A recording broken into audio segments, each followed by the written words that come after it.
So this is our last week with working with this factor of awakening energy, virya, and balanced energy, uh,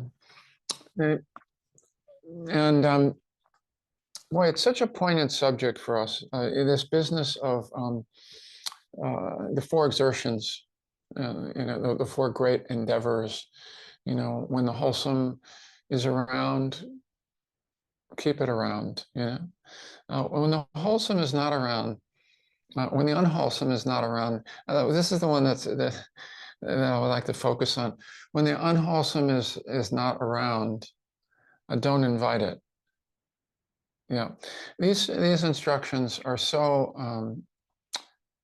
simple and so obvious in a way. Of course, we don't want to invite the unwholesome around if it's not around. Of course, we want to keep the wholesome around when it's around. Yeah, sounds so simple. Why doesn't he call them the four most obvious things? Well, why does he call them the four great exertions, the four great endeavors? Yeah, yeah.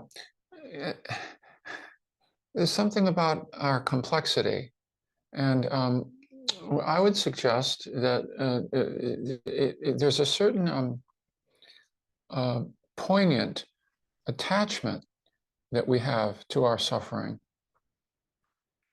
if we look more closely at it. We have these patterns that we keep repeating, and we keep stepping into these places. Don't all of us? That lead us to feel stressed, to feel anxious, to feel depressed, to feel oppressed, to feel under the weather, to feel blue, to feel angry, to feel irritated. These are all the afflictive emotions. And it seems as if these patterns run rather deep in us, and so it's not so simple to simply not invite the wholesome around when it's not around. Yeah. When we take a closer look at this, how and why are we doing this? How is it that we can't seem to stop doing it? Do you know?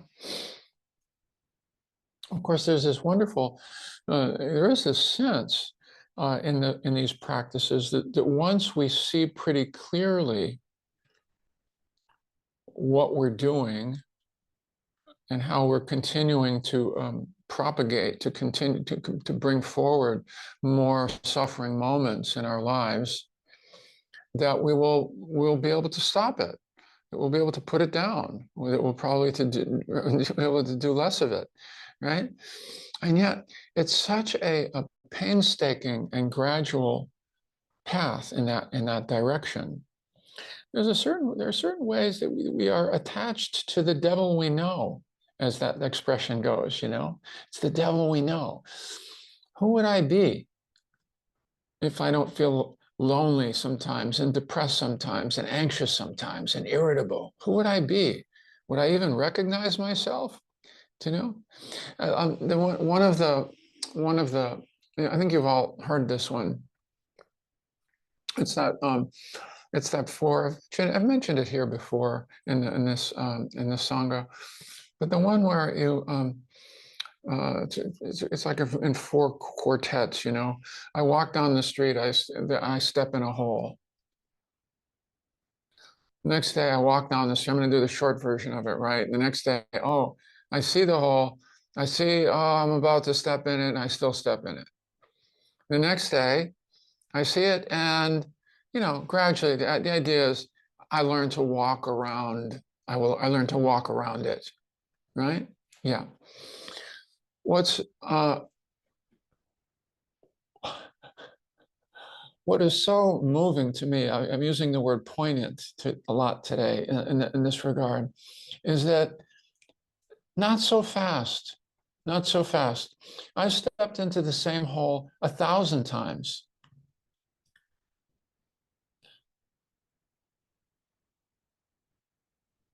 Haven't you? Isn't it? Some of these patterns just keep repeating, repeating, repeating, repeating. Not necessarily in these huge ways, but in these everyday days, in these everyday little ways. You know, the dukkha that the Buddha talked about. You know, again, that definition of dukkha is, which is the wheel, the axle doesn't fit in the wheel well of the cart very well. So when the cart, every time the cart turns, it goes bump, bump, bump, bump, bump. And a lot of our day is like that. It's more like the little uh, uh, the little things that irritate me. Oh, now I'm bored. Now I'm irritated. Now I'm grouchy. Now I'm cranky. Now, not all day long, but how many times do we just do we step into, find ourselves into stepping into the something that's a little bit unwholesome, just for a moment? Sometimes, you know, oh, that driver just cut me off. Ah. And the key here is, a lot of the times we think these are things that are just happening to me. That's why. That's why the whole unwholesome arises, because things keep happening to me. That's why. That driver cut me off. That's why. Right? That's why I just got irritated. Yeah. Okay. But in this practice, in these practices, this is one of the hard parts of these practices. It asks us to take a closer look and to stop thinking so much that these negative states are happening to me, but seeing more how if I look more closely, there's a part of me that's all too willing to invite a negative response. In other words, I'm participating. We need to take a closer look at the degree to which we are participating in continuing to co-create our own dukkha. Yeah. Now, that's a hard one to look at. It's a hard one to look at. I thought dukkha was just happening to me, not that I'm participating in co-creating it, right? But the good news is, because I've been participating in co-creating it, maybe I haven't seen that clearly enough. It also means I can participate in learning to stop it. I can begin, if I'm mindful, when I'm mindful, begin to go, oh, I have a choice to either not be irritated or not be as irritated for as long, or to see what I'm doing and to begin to short circuit it. You know, some of these, when we invite the negative in, when it comes in, you know how it spins and spins and spins and spins. You know, that maybe there's some possibility of not inviting it so much, or not staying with it quite as long, you know. And this is the hard work of the practice. You know, it's some of the hard art of the practice, is taking responsibility for these patterns that have been created over a long period of time in us, you know, around these little momentary dukkha, these dukkha moments. Yeah. Yeah. And learning, oh, yeah, they're happening because I've participated in them for a long time. And now there's an option. Now there's an option. Now there's an option. But that doesn't mean because I see that it's going to stop. Because these patterns have a momentum. They have a momentum. They have a kind of almost a life of their own. They keep arising. They keep arising. And so it's almost like, you know, step by step, step by step. This is always the humbling part of the practice. We keep waiting for that big insight that's just going to change it all. And it doesn't work that way. It's in this moment, can I take out the thorn? You know, at this moment, you know, can this moment, and in this moment, can I not invite the unwholesome to, and in this moment, how about this breath? You know, it always rolls back to creating a new habit, a new pattern, when we can, as we can, moment by moment, whenever we can do it. Yeah. So that's why these are great exertions, because there are deeply ingrained patterns in us to still invite the unwholesome around, and to keep it around sometimes a little overlong, you know, like we're kind of doing that to ourselves. And this is what the Buddha invited us to look more closely into, and to begin then to create the new habit as best we can, moving forward. Yeah, moving forward. Yeah. So I want to bring that one up because of all of the four, it's the most poignant to me. You know, when the unwholesome is around, don't bring it around. And of course, I don't want to do that. And of course, I keep doing it. Of course, those patterns are even more deeply ingrained than I realized. So this is like getting back to it, and day by day, moment by moment, really, when I notice it, letting it go a little bit more quickly. And sometimes we can keep it even from arising. We can see it coming and going, no, yeah, yeah. So this is our practice with energy also, and with right effort. Yeah. So thank you so much for your attention, as always. And let's practice together, and we'll see how we can do with this next meditation period, to not bring the unwholesome around if it's not around, right? Yeah.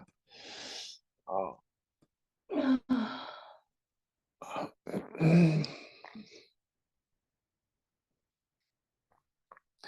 Opening it up, opening it up.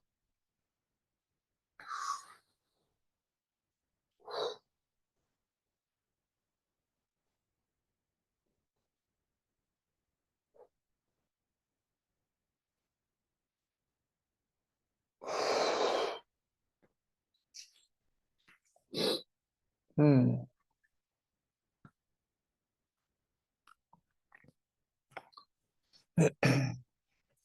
And when you're ready, and to your degree,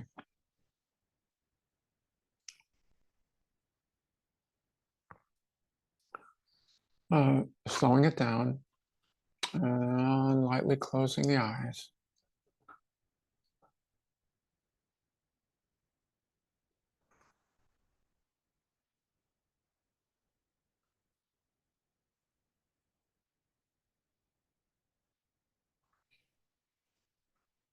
And moving the attention down into the breath, the body.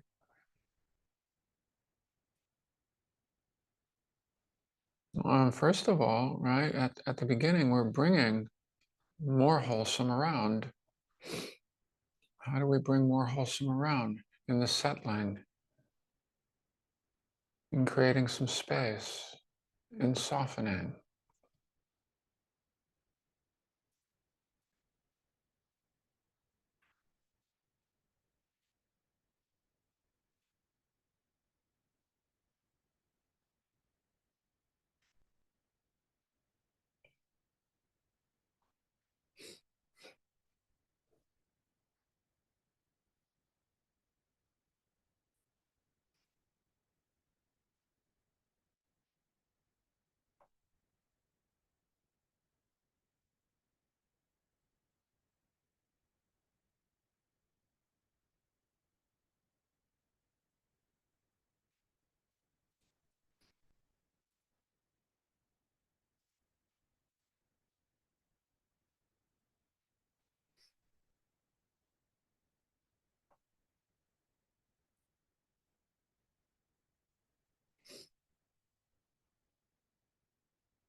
And when you've settled to some extent, yeah,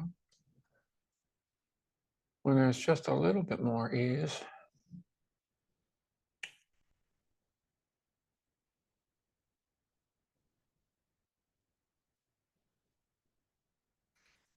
well, then the invitation is to keep that around and to not invite the unwholesome around.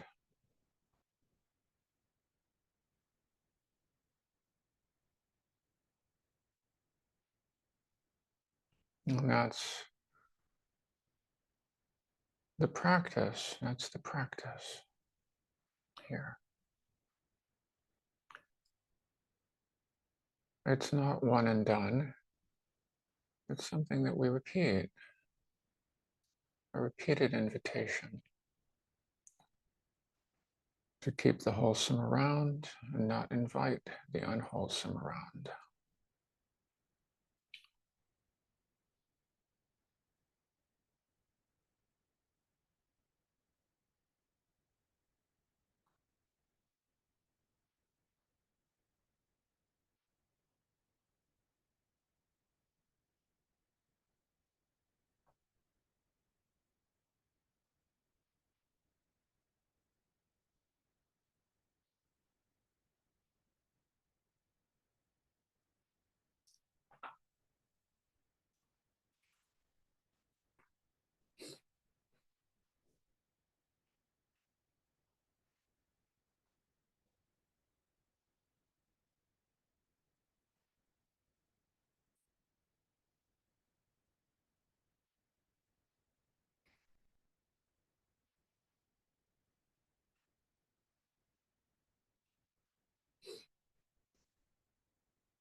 Softening and allowing.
And the last few minutes of the meditation, settling back a bit more and softening.